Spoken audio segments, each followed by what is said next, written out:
All right.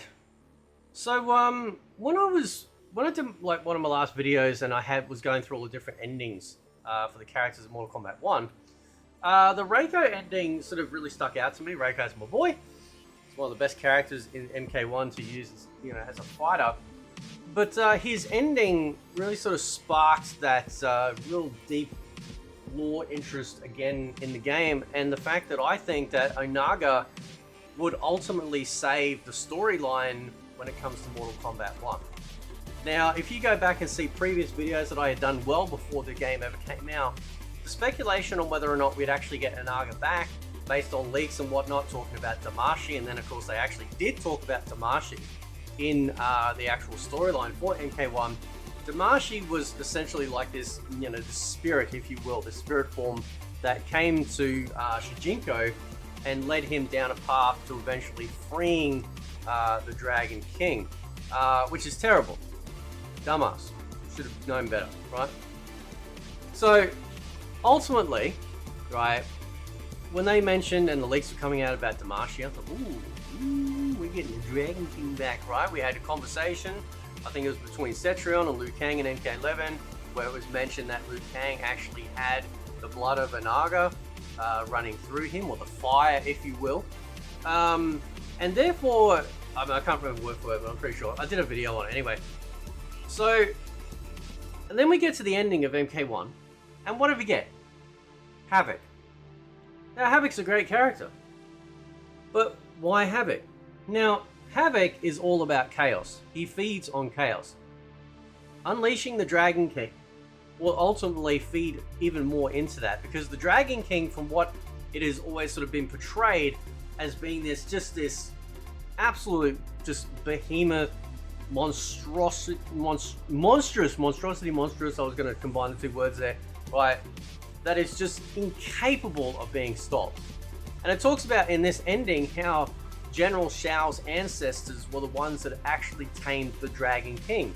Now, you can obviously tell by the pictures here, and we've also talked about this before, at least I have anyway, that what if the Dragon King was, say, like the original? So, imagine, if you will, like a vampire, right? You've got the head vampire, you've got the Dragon King, which is the head dragon, and then from that, you've had essentially like sub-races that have come from him, his own offspring, that eventually, one of them could be General Shao's, dragon-like, race and ancestors. He's got the horns, he's got the scales.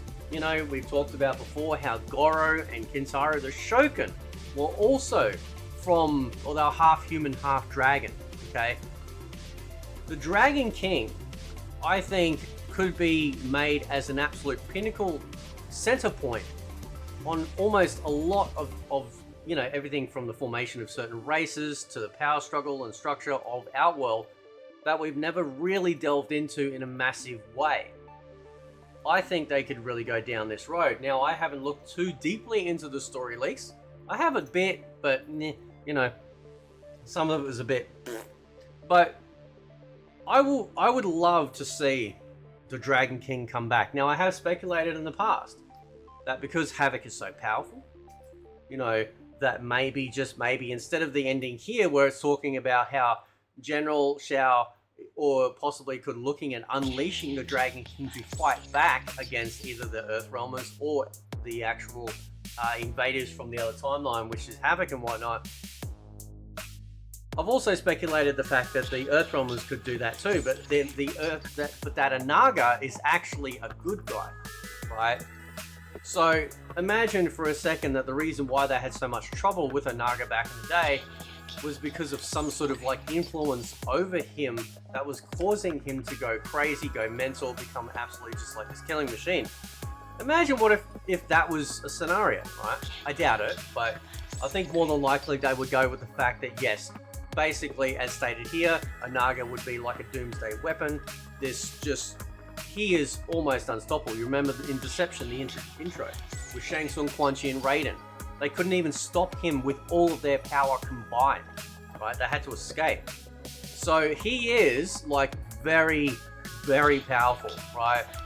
And it's confirmed here. The general told me the old legends were true. We also see his army, the dragon army, right in the storyline when they go to the old temple. So I cannot imagine, and keep in mind this is NRS we're talking about here, that they wouldn't go down this timeline, right? Or sorry, this story arc, right? For this timeline. Because he's not dead. Okay? Now I'd have to, maybe somebody could remind me in the comments, did he actually get destroyed in Deception? I can't remember, right? Someone can let me know. Because I don't think he was destroyed. I think he's the kind of boss that ultimately doesn't get destroyed. He just has to get entombed. He has to get trapped. So that way, you know, nothing can happen. You know, like he's just locked away. There's nothing powerful enough to destroy him, but it's powerful enough to keep him restrained, right? So I wouldn't be surprised. It also talks about here with General Shao being freed from prison. So obviously, you know, this is obviously stuff that is post the main storyline. I'd actually like to see this sort of thing happen as well, where I actually don't believe that General Shao's motives were evil. Okay, I simply believe the fact that like he sees Outworld, you know, as this great place. He's fought to defend it tooth and nail, and you know, shed his own blood to do so. And then you get these invaders come in, like other people that are just, you know, doing whatever. So while some people might see him as evil, I think he's just extremely, if you want to use the word, nationalistic when it comes to protecting Outworld, and will do anything to protect it, including from people themselves, like say Melina, you know, who is infected with the heart virus, which means that she can't make rational decisions, and eventually I have no doubt that Katana will eventually take her place as the Empress of Outworld, right? So, or Queen, okay? So it's sort of, because obviously Sindel's dead, technically, you know. So I don't know, man. I don't know. Like, I think Onaga needs to come back. I think we need that real, like, just almost unstoppable force. And keep in mind that it doesn't have to be just one story DLC, right? Like, if they keep moving forward and trying to sort of rectify and fix and make the game at least somewhat decent, you make the story good, that's enough to get a lot of us back into getting really heavily involved, right? I know we've seen some of the leaks. Okay, maybe they're true, maybe they're not, as far as the story goes.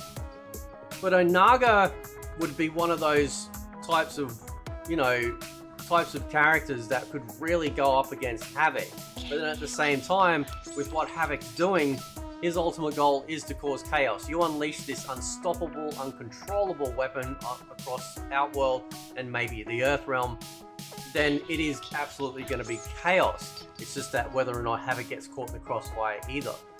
So, I don't know. I mean, this is what I love about Mortal Kombat. I love the story stuff, right? I really do. And I am playing through the story again because I want to get that final chapter done for the last achievement. And I didn't want to just go to the final chapter. I wanted to play through it again to experience that. But yeah, I think he's got to come back. Like everyone wants Onaga back, right? Now imagine this for a second, because I don't really like this Liu Kang. He's a bit of a bitch, right? Something's off with him. Something's off with him. Now it could very much be like Anakin Skywalker, right? You got a guy that's trying to do good, but deep inside him there's also this evil.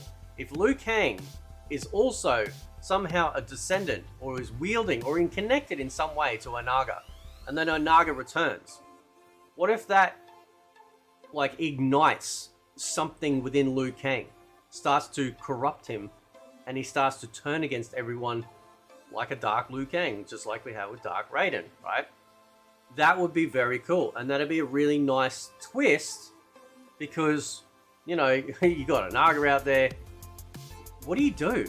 Like, what do you do against, you know, a demigod or you know, if you will, turning against you, just like we were facing in previous games when they went down the road of a Dark Raiden? So, I don't know, man. I don't know. I'd like to see him come back. I think that'd be pretty good. I think if they dropped a story trailer and all it was It was 5 seconds. Right? It's just a camera shot, like a wasteland. Big giant lizard foot goes smash, raw, cut to black. Dick would be harder than anything. Just saying, man. Right? That'd be absolutely fucking phenomenal. And they'd be like, yes, he's back. Now, of course, we are worried about NetherRealm. We know what they're like with their stupid storytelling. Right? Please, please, for the love of God, hire John Tobias back. Right? In some capacity. But that would be cool. That would be very exciting. And I would love to see that. Anyway, guys, catch you next time.